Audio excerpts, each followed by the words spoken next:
Miss Famiza there. So this is an initiative by Professor Abu Hanifa. Actually, we plan a few talks during this short period of time, this 1 week kind of thing. Yesterday, we just talked about Annex 8 and CAD 8.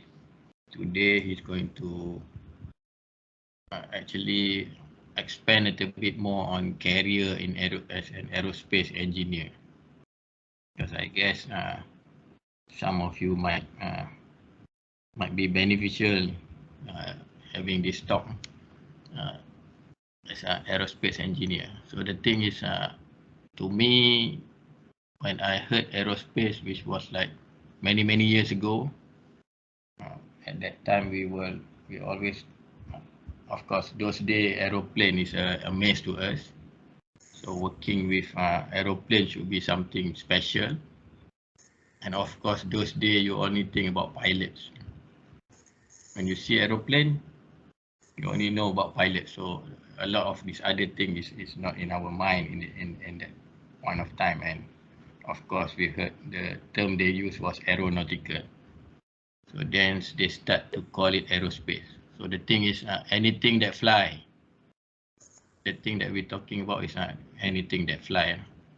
So drone, helicopter, balloon, all these things is part of aerospace. So now today, Professor Abu Hanifa would like to actually expand on what people with this aerospace background can see as their career in the future. That's the main talk today. So hopefully this is going to be interactive. I guess Prof. Abu would like to have a lot of questions asked on this kind of thing. So without further delay, please, Prof. Abu, to proceed. Thank you. Assalamualaikum. Good morning. Let me pause a bit. I would like to share few slides. Assalamualaikum and good morning for everyone who are able to spend time to listen to this talk. Today I would like to speak very specific on the career as an aerospace engineer in the aerospace industry, and very particularly in design and certification of aeronautical products. So first I would like to explain the process in design and certification. After I explain this, I try to map the required competency to do all this activity. So what you can see here, that is how the process flow of getting the product certified. And this process flow has been around for many years since I joined the Department of Civil Aviation in 1996. This process flow has been used in design and certification of aeronautical products. So it's not something. Can I intervene a little bit? So on the slide, guys, you can push control and scroll in order to zoom in.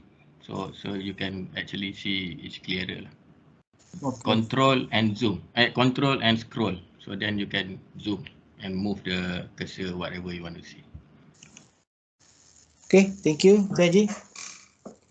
So this is a process, and this process is applicable from designing a large aeroplane like the A380 down to a small parts components, as simple as maybe seat cushions, seat covers, any product which require certification. So this you can look at the top right. There is product spec. In any design, we have to start thinking of the concept. So what is the just sketches of what you want to do and what are the parameters and how the products look like. So then we go into certification spec and environmental requirement. So after you have this product configuration, product spec, we need to discuss, we need to develop the certification spec or the product certification or the certification basis of the product. It does not matter the product, either aircraft, parts and components. If aircraft, it is very simple, easier because there are already specific certification requirement for aircraft, for large aircraft, which is CS25 or FAR Part 25, which is I will explain to you a bit more later. But for small product, you may end up to have a job to design a small piece of component. Does not matter how small the piece is, you need to establish what is the certification basis. For example, I was doing design and certification for diplomatic locker. The diplomatic locker is a box which we install in the cargo compartment to carry guns and ammunition. And there's no such design requirement for this. So we need to determine what is the risk of this box, what can this box, what are the hazards for this box, what are the consequences, and what are the risks of the box. And from that analysis, we establish the certification basis, and we discuss that with authority, which is CAAM. And as we agreed that is the certification basis, then we will move on to the detailed design. Until we have the cert basis finalized, confirmed, or agreed with the authority, we're not going to go start the design.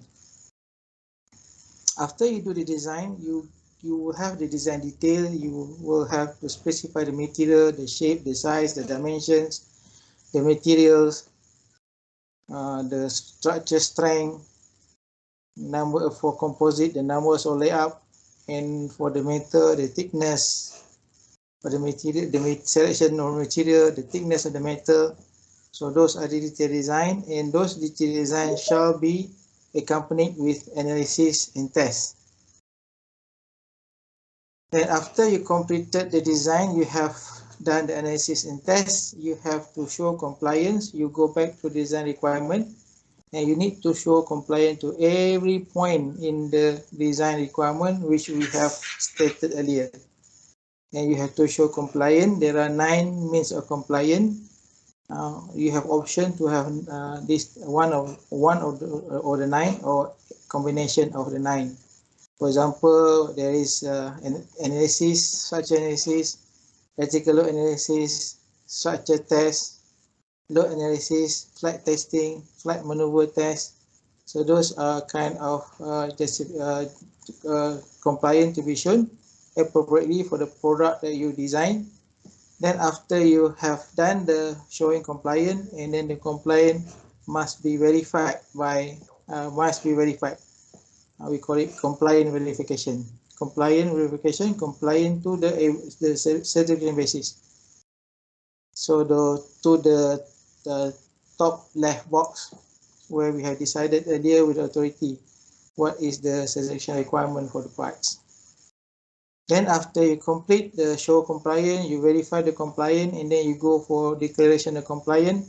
So declaration of compliant is done by head of design of the company, which declaring all the technical requirement decided earlier with authority has been completed, as well as all the designs of parts and component has gone through the process which has been agreed before when you apply for the design organization approval in your system, in your design system. They call it quality assurance system. Along the way, if there are authorities involved directly in doing the compliance, so we call that is a type investigation program. During the type investigation program, the CA directly involved with the activity For example, they are involved directly in approving the test plan, witness the test, and also approve the test report for any compliance which require test.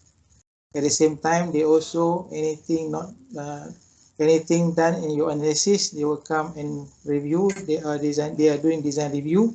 So those process design review and approving all the document for test. For the flight test plan also have to be approved. And witness of flight test, they may come on board to fly with the aircraft. And also the publication of the document of flight test report also involve authority. So those involvement authority, we call it type investigation program. Once completed, then we may get the certificate. So this is the process that we need to go through in order for us to get the design approved.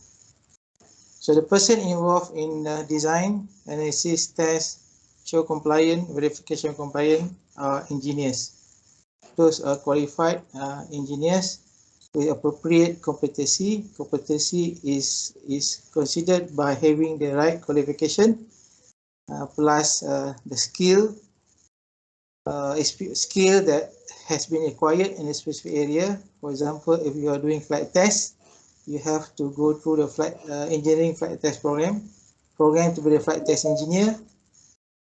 There's a flight test engineering program in the US, and then also you have to have experience on doing the flight test. Then we can consider that person is competent as engineer for this activity. Okay, I may pause a bit. Any questions? I like to have this interactive session. If you have question, and I can stop here and entertain your questions. So this is the process. Okay, sir. Yep. My name is Yum. Okay, Yep. sir. You from? I am from Aero Malaysian Engineering Center. Okay. Sir, kalau technician, dia boleh ke join macam kalau nak buat maiden test flights, or maybe kalau engine tu baru dia new engine, lepas tu dia nak buat first engine ground run tapi dia tak ada license, boleh ke dia nak join engineer yang ada experience tu? So okay. You kena jelas the role of this activity ni adalah showing compliant to the airworthiness requirement. So kalau you ada new engine, sama if new engine tu memang is already certified to the aircraft, you just pasang guna you punya manuals, then tak ada issue on showing compliant to airworthiness requirement. Okay. Tetapi kalau you buat engine conversion, macam saya ada satu activity now, kita nak convert piston engine to electric engine. So the engine conversion which is require showing compliant to the airworthiness requirement, which is Part 25 or CS25 Subpart E on power plant. So there are a series of requirements for you to show compliant in order for that engine to be certified on the aircraft, which is listed in the design requirement in the Subpart E. And those activities should be done by the qualified graduate engineer, which they have the competency for that. Okay. Okay, in your case, if you are just installed engine, which is already optional, I mean, there's a selection engine for the aircraft, each aircraft, and happen to be that already in the type certificate. There's no engineering activity there. Even though you can say that's engineering work, but it's not engineering activity as far as the aviation authority or aviation industry is concerned. Okay. Am I answering the questions? Yeah. to participate is not a problem, but to sign off, to show compliant, that is a problem because you have to be a qualified, a competent engineer for that. Okay. Yeah. Are you graduate or you are licensed? Graduated. Graduate Still engineer. You pursuing can work my as license. I show you the career progression later on the slide. Alright, sir. Okay. Any more questions? No. For now, setakat ni belum ada. Anyone else? Your activity, what's your company doing? My company, saya student dekat situ belajar aircraft maintenance technician. Oh, okay. All right. Okay, this is okay. I think this is a bigger picture. same flow chart, but it's been put in the. I think it's bigger. I'm sorry. I should show this one first. I think I have to. I think I want to remove the slide earlier, but I happen to be. This is a better one. So again, you can see the chart there. Yeah, that's very straightforward. And you can see involvement of the authority, and there's also terminology of design organization system. So what you're doing within the box there, you should be an approved design organization, which is under CAAM CAD 8401 Part 21 Subpart J, which has been recently published in May, and which has been published before in the form of notices. So you are having DOA before. It's nothing new. You just change to number. Number is the same. Before it's notice 8401. Now it's CAD 8401.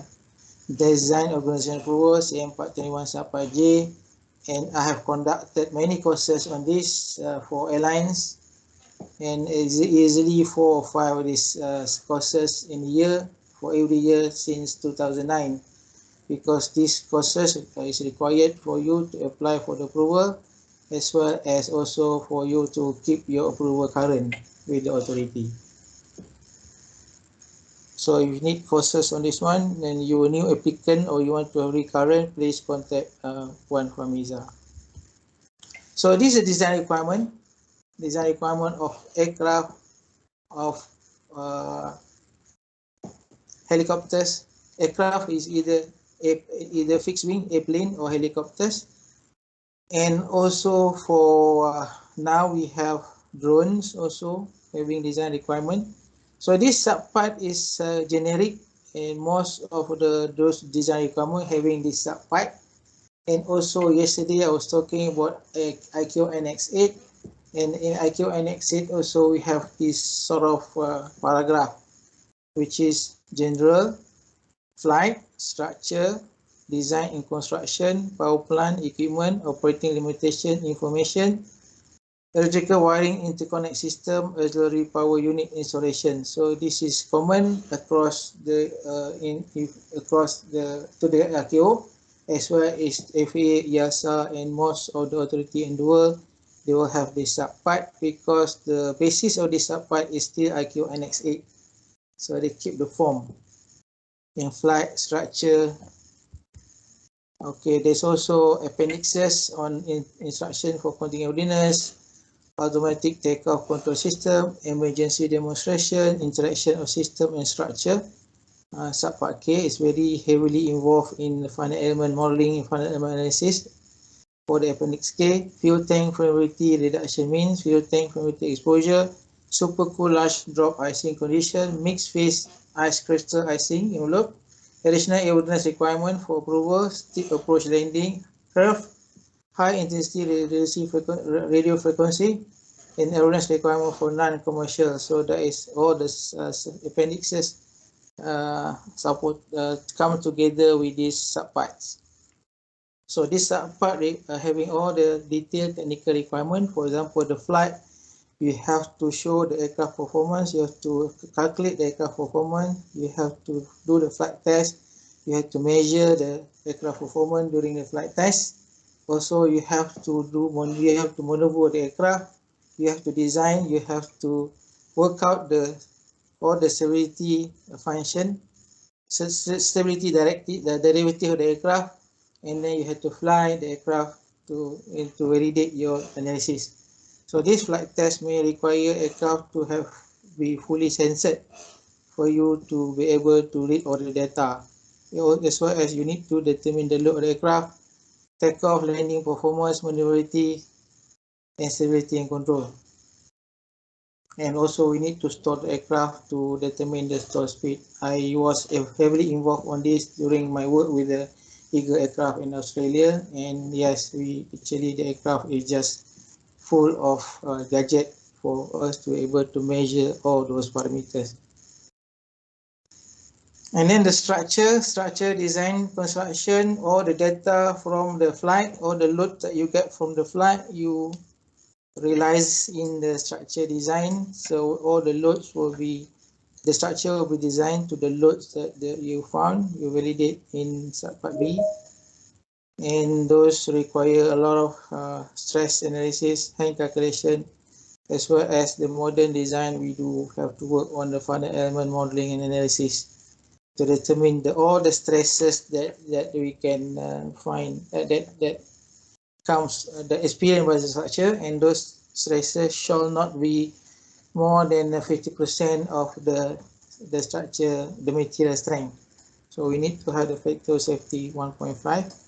When I was working for the Eagle, we're doing the composite aircraft, our factor of safety is 2.25.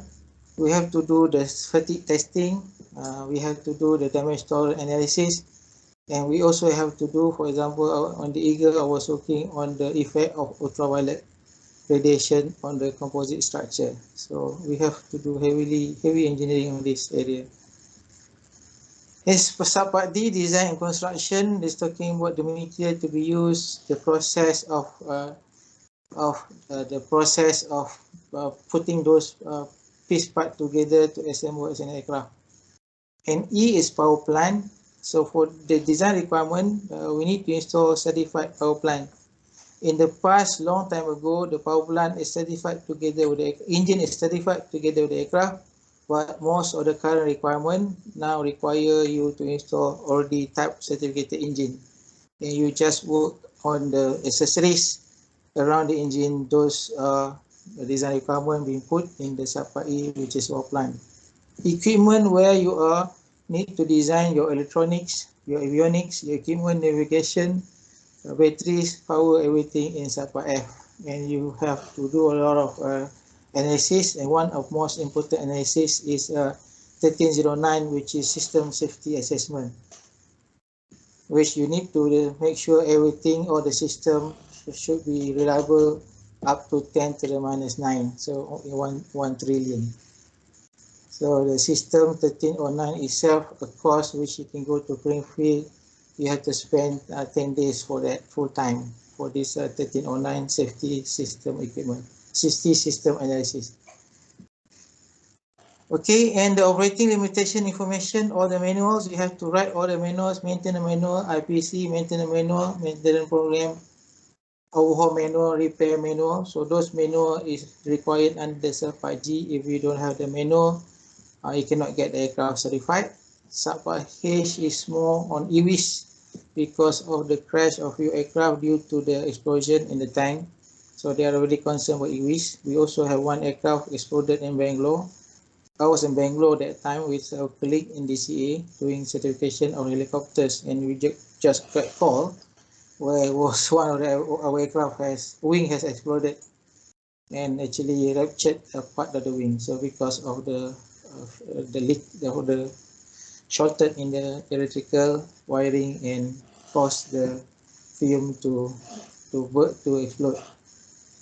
And then APU. So this is a basic detail design requirement. You can go to detail of this. I just want to show what is happening in aircraft design certification.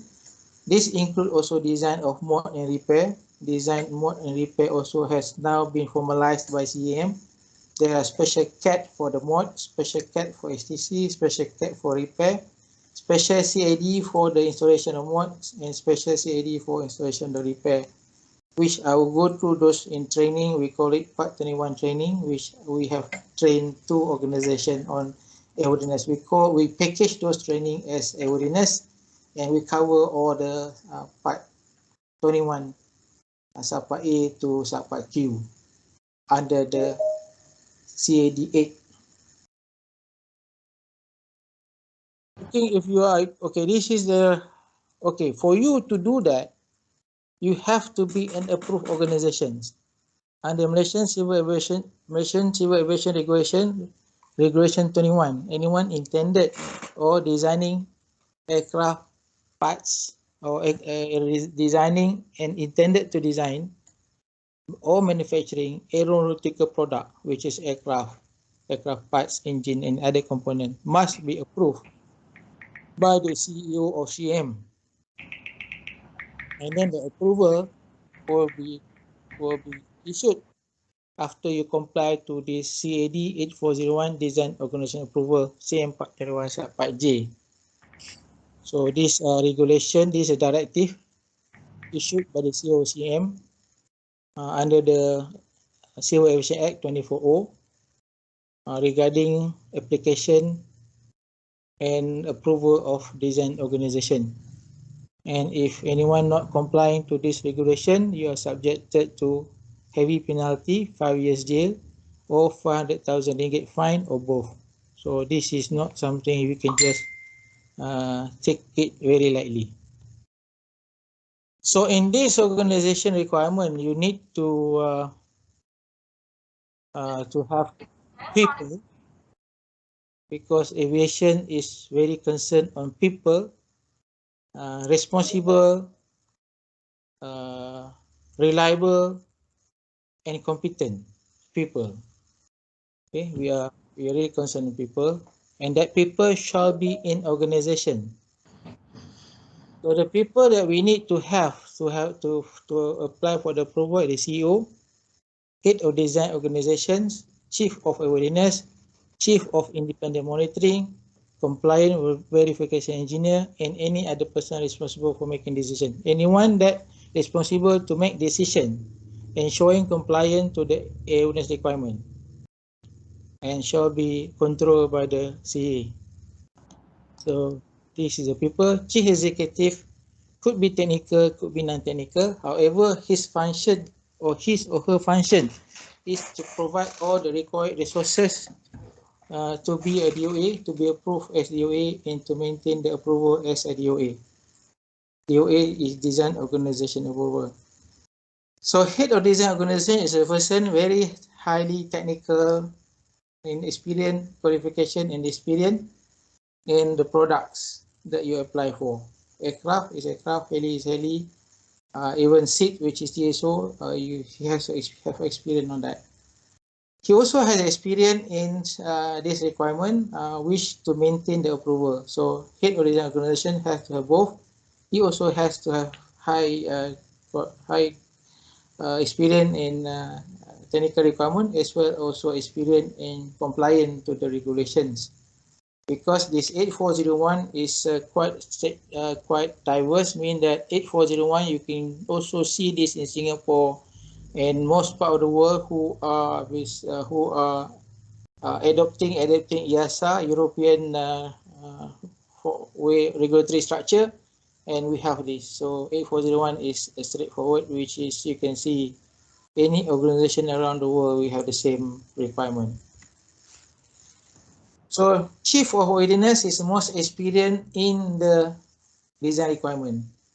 So even though he is engineer, but he has, most importantly, he has the requirement in interpretation and means to show compliance to all the evidence requirement related to the product. Chief of independent monitoring, this is like a QA but not a QA. He or she monitoring all the procedures process within the design organization. Compliant verification engineer are the engineers experienced in showing compliance for each subpart. Subpart B, subpart C, subpart D, subpart E, subpart F. So some most big organization, they manage to employ a very specific person for a specific subpart. So they employ specific CVE for subpart B, subpart C, subpart D, subpart E, and subpart F. But for less complicated product, they can employ Subpart B, together with Subpart C, Subpart D, and Subpart E. Those are mechanical aero background. And Subpart F, we cannot cover by mechanical aero. Subpart F is equipment, a lot of electrical in there, so we should require the person with electronic or electrical engineering background. So approval requirements for you to be approved, you got 3 or 4. First, all technical staff department are sufficient numbers and experience. Numbers and experience. And then accommodation, which is office facility and equipment. If you need to be a prototype, then you have to have a place for you to be the prototype. If you need to do testing, you have to have a testing place to do the testing or equipment to do the test. If not, you need to show that you have some collaboration with any other organization for you to do the test. However, all the tests is still under your control. And then adequate staff to show compliant to evidence requirement. So most of the activity, all the activity here is showing compliant to the evidence requirement, and you should have to have the staff with the appropriate experience, qualifications, and also numbers. Numbers just like any other organization, and to show compliant to the numbers, that you have enough numbers, you have to do man-hour planning. And then B, full and efficient coordination. Full and efficient coordination means you have to have a structure which you're able to work together, work in a team, and also be able to have been delegated proper activity. So you authority looking at the structure of the organization, and all this to be put in the design organization manual. So your design organization manual will show compliant to Subpart B. So all the information regarding how you work together as an organization will be in the design organization manual. So this is some of the sample of the organization. This is from other companies. That it could be those in here. Okay, this is the minimum requirement, and how you want to put them together is up to you. However, the structure must be within the framework. The framework CEO is on the top. We have head of design and design assurance system, which is independent, having direct reporting to the CEO. And we have chief of awareness office and chief of design engineer. So this how this organization set up themselves. So chief of awareness, most of the compliant, the requirement, CVE, compliant verification engineer are within the chief of office of awareness, because the main task of this office of awareness is to show compliance to the set basis certification requirement, which is one of it is the awareness requirement. Okay, so design, some put chief design, some put it project, chief of project. So those here on the left is not post holders, but CEO, head of design head of independent monitoring, chief of awareness. Those are post holders, which they have to get direct approval from the authority. And the one that the civil compliant verification engineers are self-approved signatories, they also need to have approval from the authorities. This is another setup, but the basic setup will be just you focus on CEO. Under CEO is head of design, then we have in the head of independent monitoring, and we have chief of awareness. Awareness office not just to show compliant, they also have to have a system to collect and register in-service problem, because the product may have problem in service. You have to have a system to collect, register, study, mitigate those in-service problem. That is Part 21 Subpart A requirement, which has been issued recently by the CAAM and this the CAD. So that's why when we do awareness course we cover all those. So hopefully our course will be able to understand all the aspect of this CAD 8 and the subsequent CAD regarding the aircraft airworthiness. Any questions so far on the organizations before I move on?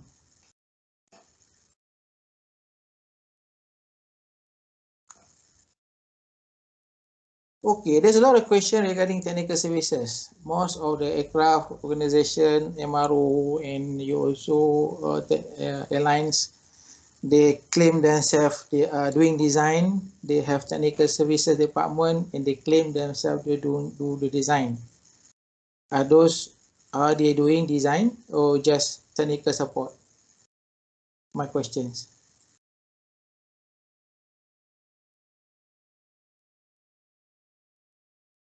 They are not design. They are not doing design until they have this approval. Okay. They have been approved under 8401 SDOA Part 21 Subpart J.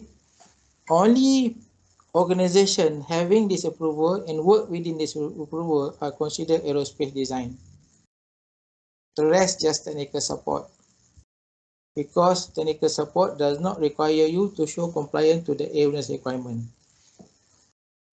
Okay, what do we have? We have three degrees that we consider for this. We have aeronautical or aerospace engineer, which they have covered. This aeronautical or aerospace engineer, they are branch of mechanical engineering. Okay, the only thing they have extra, they have the flight. They have flight, mean they study about aircraft performance, aircraft stability, aircraft control, aerodynamics. They also study how to about CFD, computational fluid dynamic. They also study about how to do the test in the wind tunnel testing, and the setup of the wind tunnel and what are the parameters you reach from the wind tunnel. Those are the over and above of mechanical. So aerospace and aeronautical engineering are over and above mechanical in the aspect. The rest are the same. They have learned about structure. They have learned about material.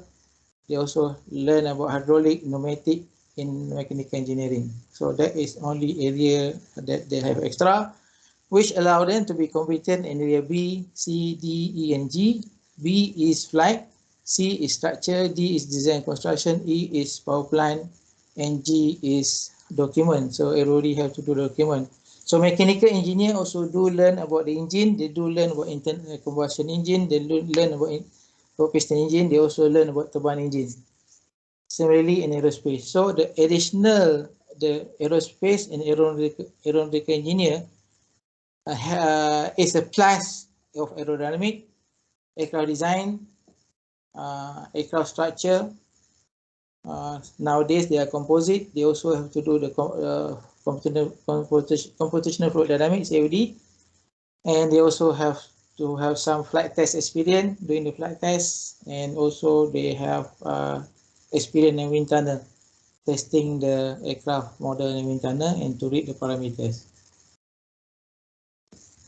And if you are pure mechanical, you're not able to do the flight, subpart B, you're still competent in C, design, structure, D, design and construction, E is power plant, G is document. Everybody need to do G. So that is the, if you're a pure mechanical engineer, that is a lacking, that is the gap that you have. And for electrical, basically you cover subpart F. Mechanical and aerospace aeronautical engineer cannot cover subpart F because subpart F is more on electronic and electrical. So the three discipline that able to work for this organization is degree in aeronautical, degree in mechanical, and degree in electronic or avionics, or electronics, electrical electronics.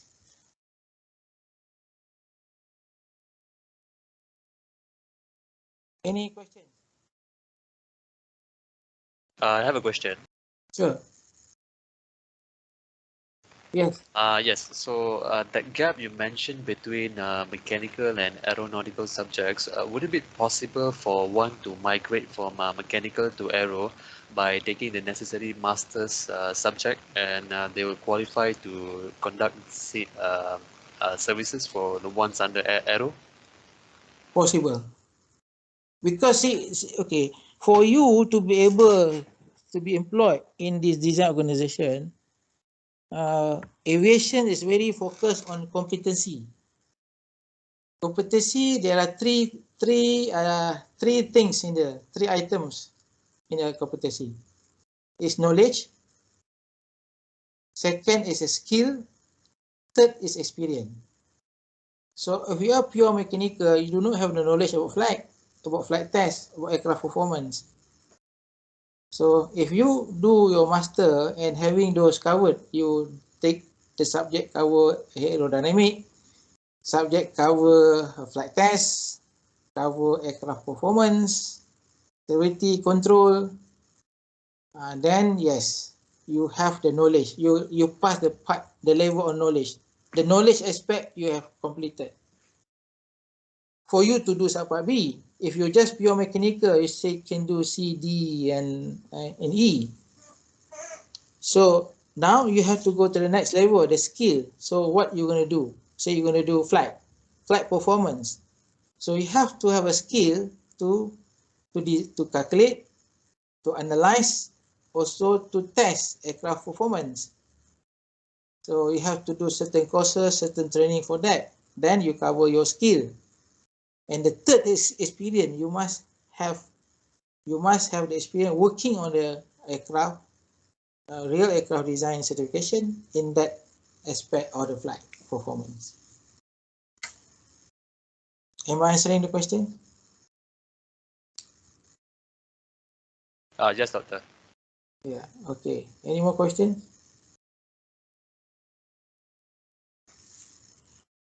Okay, if not, then I will show you the, is it the last one? The last one, yes. This is your career progressions. So you may start as design engineer, either you cover subpart C, B, C, D, E, which is aerospace, aeronautical, or you are design engineer, you cover C, D, E, and G, which is your pure mechanical. You do not have the skill and experience to do the, you do not have the knowledge to do the flight, subpart B. And obviously you must, you could be electronic or electrical engineer, which you cover the subpart F, which is equipment. So those are the three potential to be in design engineer. And then you grow up, become show compliant engineer, which you learn about the airworthiness requirement, and then learn to interpret them, and learn how to show compliant to the requirement. Then you move up further, either you become compliant verification engineer, or you want to become airworthiness engineer. Airworthiness engineer is not the term that used formally, I just use it. And some of the CVE also doing airworthiness engineering. Airworthiness engineer is something focused on determination of the in-service problem, and also you may also show compliant to the airworthiness requirement. So that's why normally we don't use the term airworthiness engineer. I just put it there for you to think about it. But in fact, most of the person doing the in-service problem also are the compliant verification engineer. So design engineer, show compliant engineer is approved within the organization. For the compliant verification engineer, you approve signatories, you must apply to the CA, you must pay a fee, and then you can move up to head of airworthiness, which means that you now having the knowledge to show compliant, to knowledge to interpret, and to show compliant to the complete set of the airworthiness requirement. And then you move up further, you become head of design, and if you got money, you set up your own design organization, you can be CEO as well.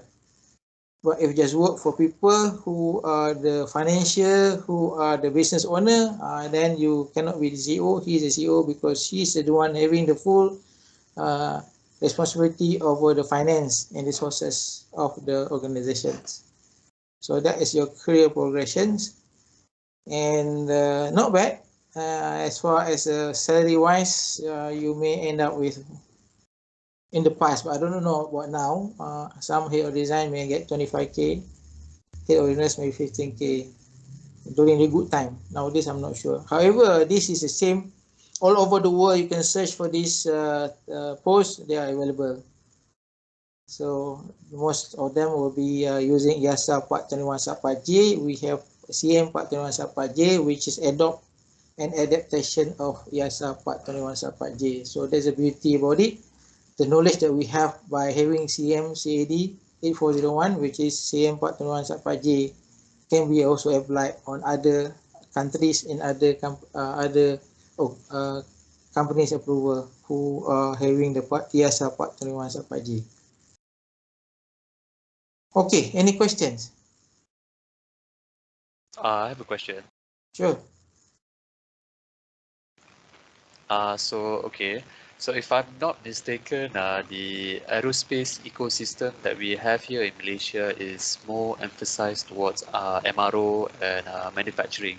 So what I want to ask is that, is there a prospect in pursuing professional registration in this field with respect to both design in our country? Because I believe for both PE you need both design and site experience to qualify. Or would it be better to further continue in one study and gain the necessary experience outside? So just your thoughts on that. I am a PAE examiner for PNG. Yeah, exactly, PH. I am examiner. Yeah, So yeah, exactly. yeah, I'm examiner. What is our experience is, okay, back to the, those process, those are academic. But what you need to think of something is competency. Do you have competency to do the work? That is the first question. And then, do you have the evidence? Do you have this competency, which is one of it is knowledge? So if you are, okay, this aspect that I show here, even though we are MRO, but we do have mod and repair. And we need to have this setup as well. So most of the setup in the country is for mod and repair. So this organization exists and they function as what I have shown. What I have shown here also is real, based on my experience being one of the HODO, based on my experience as one who approved this organization when I was a GA. So this exists. Doesn't care whether we have straight design certified aircraft or not. This exists as long as you do design, you do modification and repair, which this modification and repair require compliant to the awareness requirement. So this exists. This must be exist. Okay, for the people, what you're trying to say, maybe if you do not have the proper qualification for degree in aero, mechanical or electrical engineering, is that the questions? Yeah, exactly. Okay, so you must ask yourself, are you competent to do, for example, you are not mechanical, you are not aero, can you do stress analysis or aircraft structure? Can you do final element modeling? Can you do final element analysis? You must ask yourself first. That is the question that we ask. When we look at when we review the qualification of person to sit for professional exam for the PNs, we look at their qualifications. And because that's criteria, we don't have that, we cannot allow them, even that is for the BM. But for me, if I was a HODO, head of design, I cannot let people does not have the skill and experience in that, for example, structure. And I can't see you having knowledge on doing structure analysis, structure testing, load analysis, have the skill in doing final element modeling. I don't think I can employ you. Similarly, if you're doing subpart B, if you're aeronautical as well, and you don't have the knowledge on doing final computational fluid dynamics, CFD, I cannot employ you, because that is basic. For you to be in this engineering design, first criteria will be competency. You may have learned about CFD since many years ago. You don't, but legally, when I brought you in, you can show it on paper that you have that knowledge. Then you're missing one aspect of it, of the competency, which is knowledge. That's a problem. Same thing with PNs. I had a few times with seeing people, having review people doesn't have the basic knowledge. then we cannot let it go. We have to fail him because doesn't have that evidence on paper. He has the knowledge. You may have the knowledge, learn. This is the thing. Knowledge learning through a proper system, knowledge learning by yourself could be different. Okay, because everything now as there are standards. You're doing your degree, there's standards how to get your degree. You're doing your final year project, there's a standard for you to get through to complete your final year project. So this is standard. So we have to fit into the standards. So I cannot say yes and no, but that is the aspect. I want to answer you at the higher level. Am I answering question or you have more questions? Sorry. That's so far so good. Yes. Yeah. Okay. Any more questions?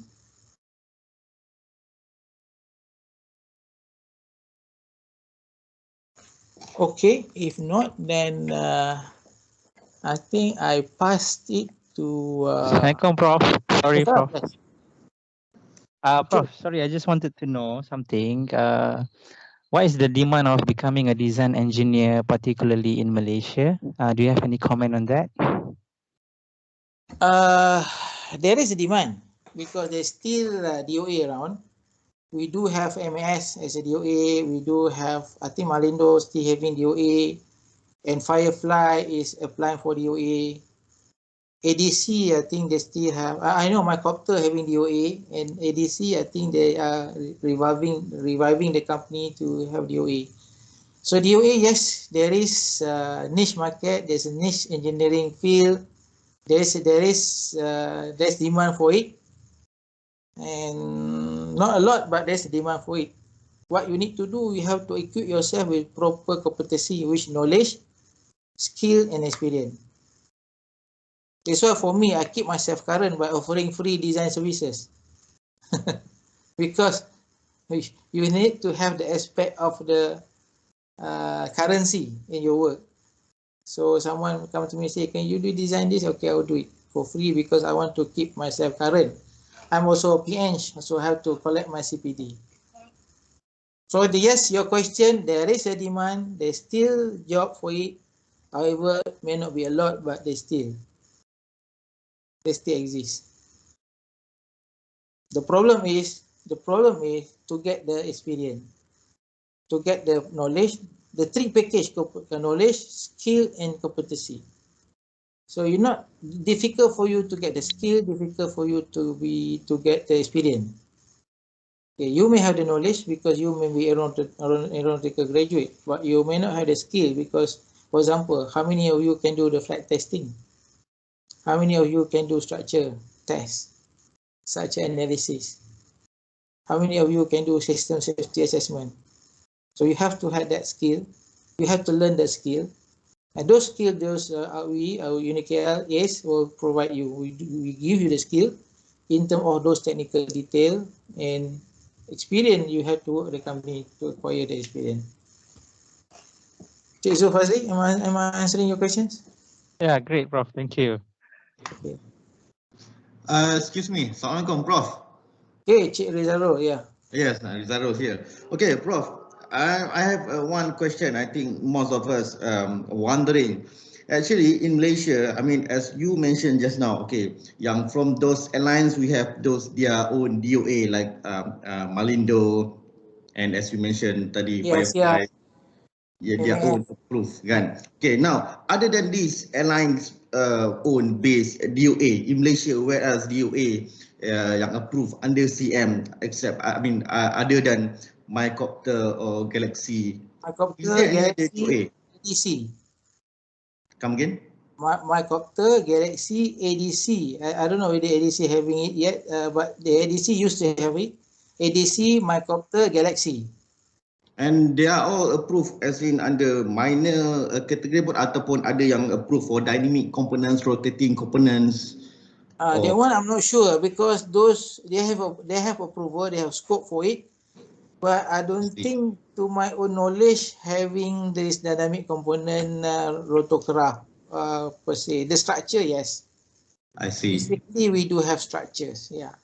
I see. So basically to say that, let's say all these MRO, let's say they're having problems, I mean, such as like repair or modifications that they cannot get through from there, such as rotating component.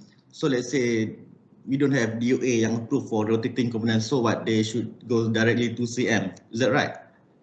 Yes, there's a provision because now you have to be aware there is a CAD for repair, Yes, yes. CAD for mod. So yes, you are able to go direct to CM. If you read the CAD for repair, there is provision for you to go to CM, yes.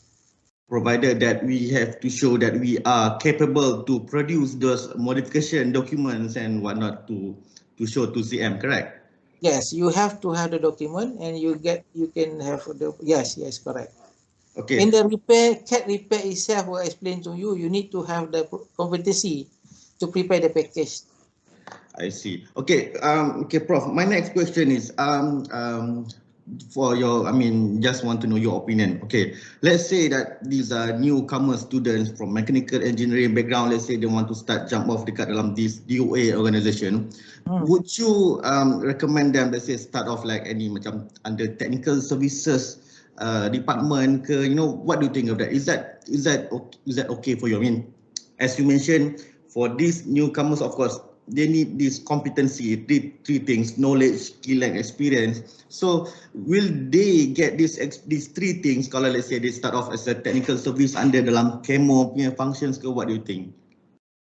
Yes, there may be advantage for them to start as technical service at CAMO, but again, through my experience auditing most company around Malaysia before, and technical services sometimes just someone who send telex, receive telex, read the telex, and produce EO. I understand, but of course, I mean, it depends on where he or she work. Where, I mean, whatever exposure that they have in that certain organization that can equip them for, you know, for the whatever that they are going through next lah. Yes, at least yes, technical service is good enough. However, and depending on the work, some technical services just write SI.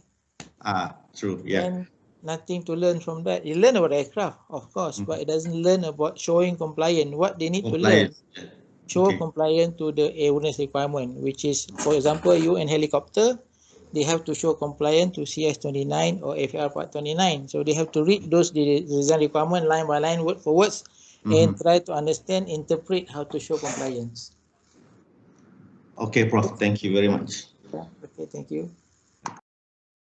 Any more questions? Prof, I have a question. Yeah.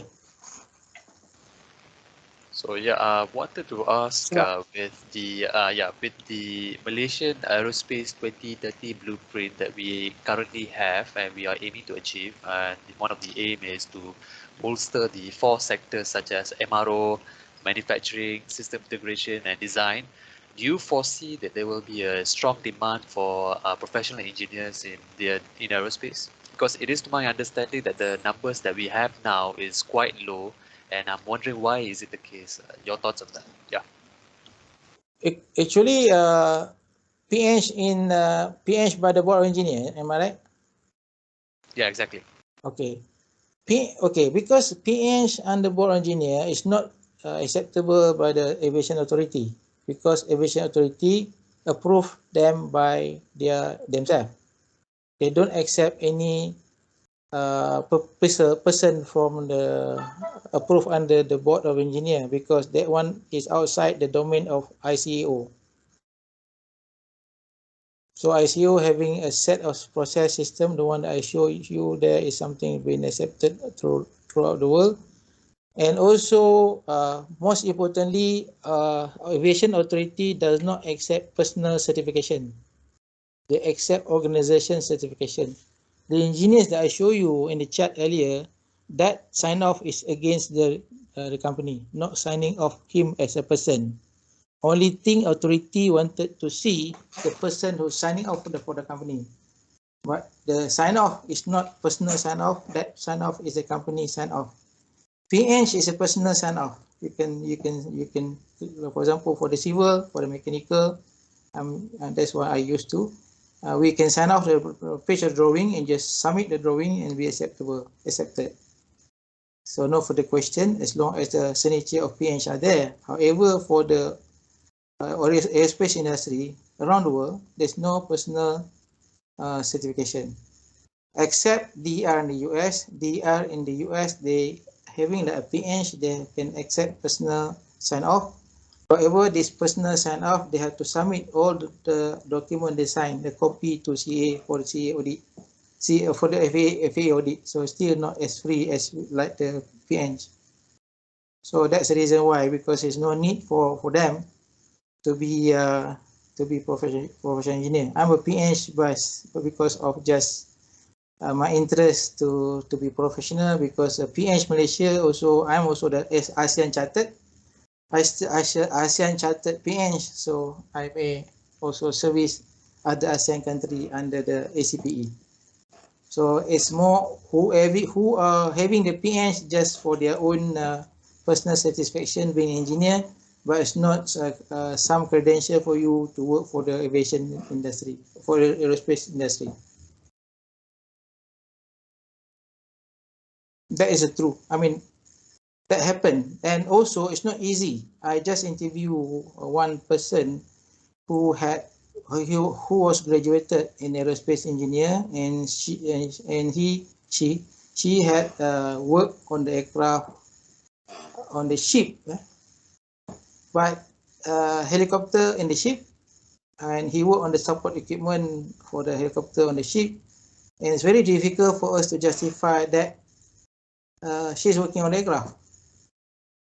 So we need to have someone who work on the aircraft, who have shown compliant to airworthiness requirement. Then we can say yes, you can be the PH in the aerospace engineering or aeronautical engineering. That is another thing, because it's not easy, and also not many people doing that, and it's no demand for it.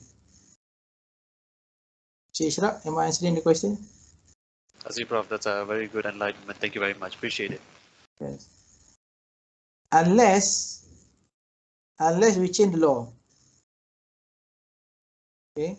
Because the PH in some country is just like also jaksa pendamai, notary of public. In Australia, I used to work there. I don't know whether still having that practice or not. PH in Australia is also equivalent to notary to public. So that's very higher level if you are PH. Maybe you explore that. Okay. I see, Prof. Thank you very much. Appreciate it. Yeah. Any more questions? Bro, Yes. I have. So Yeah, just yeah. now talking about competency of the staff in the design organization. Yeah. Could you please just give some light to the progression of the staff inside DOA? What is the duration to build competency from design engineer to show compliance engineer and to compliance verification engineer? Is there a specific time or duration for them to build the competency, or Okay. thank you. Okay. So it is subjective, because if you talk about years, then say you may have 5 years in experience in Boeing, but you only do probably one design activity. You could have 3 years in Boeing, you have 10 design activity. So those are subjective. However, in the past, my past experience with organization who applying for DOA, they submit the projects. Okay. Yes, years count as well as the project. Numbers of project for authority to review, and from there they will make a judgment, determination whether you are competent for that, from to be CVE. To be ACE, to be design engineer, that is a company policy, but to be CVE, you must, because CVE is also approved signatories, and those are approved by the authority. So you have to show you have experience. So by years of experience, I am not sure whether you'll be able to do that, and you need to show. My advice is to show the number of projects. The project also, there are minor change, there are minor repair, minor mod, there are major mod, major repair. So you have to develop a database of the experience that you've been working on the projects, and also you have to. My advice for you to develop the database for your project. If you want to talk about yourself, if you talk about your employee, then you also have to develop database, and you have to track the number of projects they've been doing, and also you have to classify major and minor, and from there you can make determination whether he is able to apply for CV or not. That also will be the strong justification and strong evidence for you to apply a CV with the authority.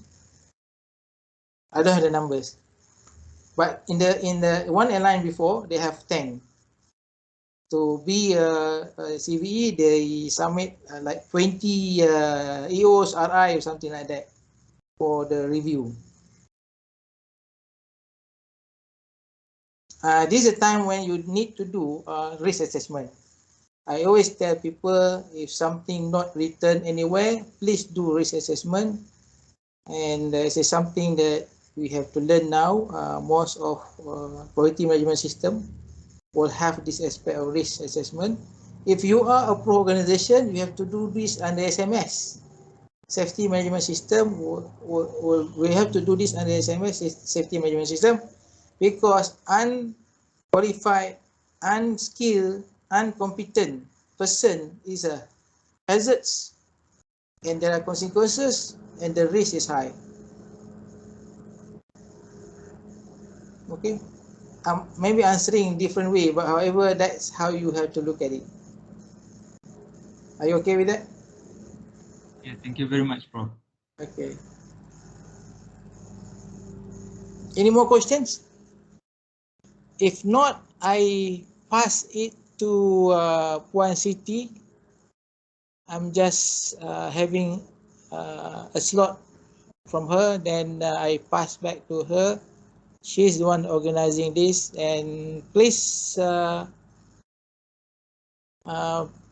Puan Siti, no more question now. Please take over if you wish. Okay, thank you, Prof, for the very good talk for today. Okay, thank you everybody juga. Thank you for all. For those yang for next step, for those yang interested untuk bertanya lebih mendalam berkenaan dengan this kinds of topic, you can communicate further with me lah, dan kita akan communicate further. Again, for those yang join semalam pun, kalau ada for those yang interested untuk bertanya lebih mendalam berkenaan dengan topik berkenaan, just communicate with me. Dekat poster tu ada my number. So I think that's it. Thank you everybody for joining us. Have your time for this around 1 hour. So kita akan jumpa esok lah again. Sorry, not on Thursday, sorry. So I think that's it. Thank you everybody. Any question? No, thank you. All right, thank you, sir. Thank you, Prof. Thank you, thank you. Right, thank you, thank you. Thank you, everybody. Assalamualaikum. Stay safe. Bye. You too. Thank you. Thank you. Thank you all.